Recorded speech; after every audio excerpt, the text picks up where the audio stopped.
Good morning, everyone. On behalf of the ISO, I'd like to welcome you to the Tariff Clarification Summer 2025 Draft Tariff Language. My name is Hannah Pearson, representing the ISO Stakeholder Affairs, and I'll be facilitating the web conference today. I'm joined by Andrew Ulmer, Assistant General Counsel, Sarah Kozel, Senior Counsel, Tony Peeler, Legal Intern, and Jacqueline Meredith, Senior Tariff Specialist. Next slide. Just some housekeeping reminders. This call is being recorded for informational and convenience purposes only. Any related transcripts should not be reprinted without the ISO's permission. This collaborative meeting is intended to stimulate open dialogue and engage different perspectives. So please keep your comments professional and respectful, and please try and be brief and refrain from repeating what has already been said so that we can manage our time more efficiently. Next slide. To ask questions during the meeting, you can open the participant and chat panels on the bottom right, and then you can raise your hand by selecting the raise hand icon located on the bottom right corner of the participant panel. If you join by audio only, please press *3 on your device. And then for everyone joining us today, please state your name and affiliation first before speaking, and you can also send comments and questions via chat to all panelists or to myself. Next slide. And then here is a look at today's agenda. We'll do some background with Sarah, and then we'll look into the draft tariff changes, redline review with the legal team, and then we'll end with next steps. So with that, I will pass it off to Sarah. Thanks so much, Hannah. And thanks all for joining today. Nice to see many familiar names. I usually run this call, or have in the past, but today I'm actually going to turn it over to Tony Peeler. Tony is our summer legal clerk this summer. He's joining us from the University of Texas at Austin. And he's been with us this summer working on a number of different projects, including leading this initiative along with Jackie Meredith, our Senior Tariff Specialist. So I'm going to turn it over to Tony to walk through the purpose and some of the examples. Sure. Thank you, Sarah. Glad to be here today. The CAISO regularly revisits its tariff to ensure alignment with current practices, and this effort is part of our ongoing administration of the tariff to identify gaps, promote clarity, and correct typographical errors and apparent inconsistencies. These changes reflect clarifications of existing policy and not development of new policy specifically. So if we can go over an overview of changes. Jackie's getting our, perfect, thank you. I'll give a brief overview of our changes before we dive in, and just some general knowledge on that. I'll start with the first page, which is section 11.29.7.1, the second to last sentence.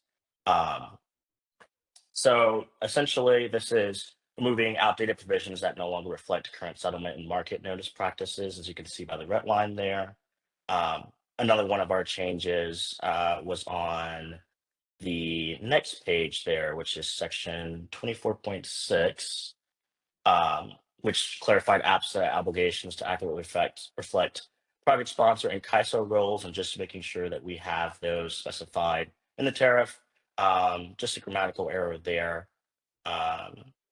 And next on page 4, section 27.13, we corrected long-standing unit and terminology errors to match actual market operations, and also on page 4, clarifying provisions to maintain consistency with the existing tariff sections and compliance obligations as well. If we go down to page 10,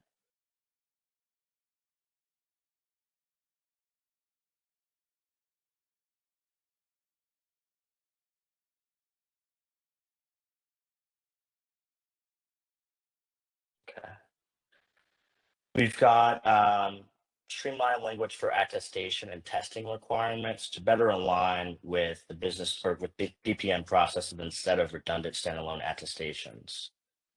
So these are just some general changes we have on the tariff. Of course, we can go over these more in detail later, but we are soliciting written comments on these changes, which can be submitted via our website with a deadline of next Friday, July 18th. And now we would like to open the call now to any foundational questions about this effort or the approach or next steps before we move into the formal comment collection. Unless Sarah, unless you had something else in the background.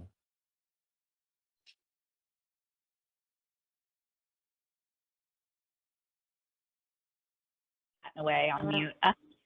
Thanks, Tony. That's great. Like Tony said, we'll be accepting written comments until next Friday. So happy to answer questions now or look for those written comments. And if we need to, we can have another call depending on kind of the scope of the feedback we get. Hannah, if you want to let. Yeah, I'm not seeing any hands raised and no questions in the chat.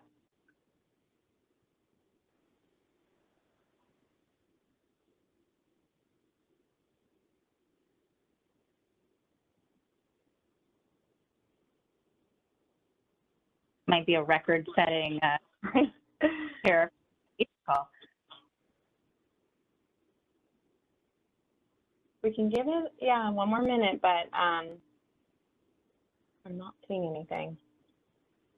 Okay. Well, the matrix is posted. Hopefully, many of you have seen that. We posted it last week.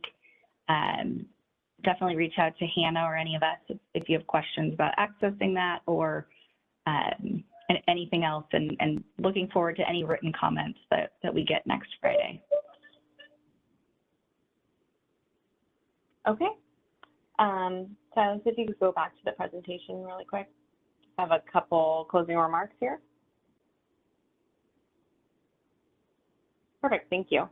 Yeah, like we mentioned, comments will be due 7/18, and you can refer to the recurring process webpage for more information.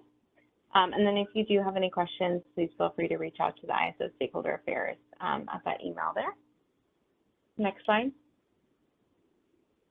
And then just lastly, for insights into the ISO grid and market operations, be sure to be on the lookout for our Energy Matters blog.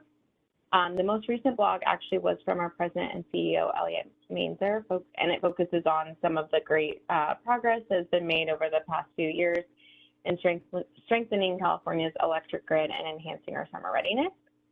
And with that, I'd like to thank you for joining the discussion today. Enjoy the rest of your Friday and have a great weekend. Thank you so much.